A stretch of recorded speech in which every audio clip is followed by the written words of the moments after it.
என்னங்க? என்ன சின்ன பொண்ணு சொல்லு. என்னங்க இந்த தாலி ஒரு நிமிஷம் பிடிங்களேன். எதுக்கு சின்ன பொண்ணு சொல்லு. பிடிங்கங்க சொல்றேன். என்ன சின்ன பொண்ணு இப்ப பாத்து சொல்லு. அந்த தாலியை அந்த லேப்டாப்புக்கும் ஃபோனுக்கும் கெட்டுங்க. கெட்டி கல்யாணத்தை பண்ணுங்க சீக்கிரம். என்னாச்சு சின்ன பொண்ணு உனக்கு? என்ன சொல்லிட்டு இருக்க நீ?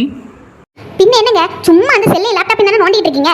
என்ன எப்பமாவது கண்டுக்கிறீங்களா? என்ன கண்டுக்கவே இல்லை. கல்யாணம் பண்ணி நான் வீட்டில் சும்மா தான் இருக்கேன். நைட்டு ஃபோனு, காலையில் ஃபோனு, பாத்ரூம் போனால் ஃபோனு, எப்பவும் ஃபோன்லேயும் லேப்டாப்லேயும் தான் இருக்கீங்க. அப்புறம் எதுக்கு என்ன கல்யாணம் பண்ணீங்க? நீங்கள் லேப்டாப்பையும் ஃபோனையுமே கல்யாணம் பண்ணி குடும்பத்தை நடத்துங்க. நான் எங்கள் அம்மா வீட்டுக்கு போகிறேன்.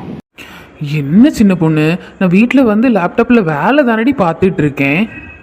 ஆமாம் ஆஃபீஸில் பார்க்குற வேலை பத்தாதுன்னு வீட்லேயே வந்து வேலை பாருங்க. அப்புறம் எதுக்கு என்ன கல்யாணம் பண்ணிக்கலாம்? உன் கூட டைம் ஸ்பெண்ட் பண்ணுறேன்லாமா, எதுக்குமா நீ இப்படியெல்லாம் பேசிகிட்டு இருக்க?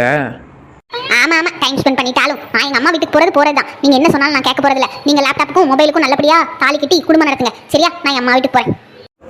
என்ன சின்ன பொண்ணு இதெல்லாம்? ஒரு சின்ன விஷயத்துக்காக அம்மா வீட்டுக்கு போகிறேன்னு சொல்லிக்கிட்டு இருக்க. நாங்கள் கல்யாணம் பண்ணிட்டு வருவோம், இவங்க செல்லையும் லேப்டாப்பையும் பார்த்துட்டு இருப்பாங்களா? இதுக்கு எதுக்கு நீங்கள் கல்யாணம் பண்ணணும்? பேசாம நான் எங்கள் வீட்டில் இருந்திருப்பேன், நீங்கள் உங்கள் வீட்டில் இருந்திருக்க வேண்டியதானே? நீங்கள் அதுக்கு கல்யாணம் பண்ணுங்க. நீங்கள் வந்து லேப்டாப்புக்கும் ஃபோனுக்கும் தாலியை கட்டுங்க. அதுதான் சரி. நான் வீட்டுக்கு போகிறேன். என்னவும் பண்ணிட்டு இருங்க. இது என்னடா வம்பா போச்சு? லேப்டாப்ல வேலை பார்த்தது ஒரு குத்தமா? அதுக்கு இந்த வகையில இழுத்துட்டு போறாள. யார் வீட்லலாம் இந்த மாதிரி ஹஸ்பண்ட்ஸ் வந்து மொபைலும் லேப்டாப்பையுமே நோண்டிட்டு இருப்பாங்க பொண்டாட்டியை கண்டுக்காமன்னு கமெண்ட்ல சொல்லிட்டு போங்க.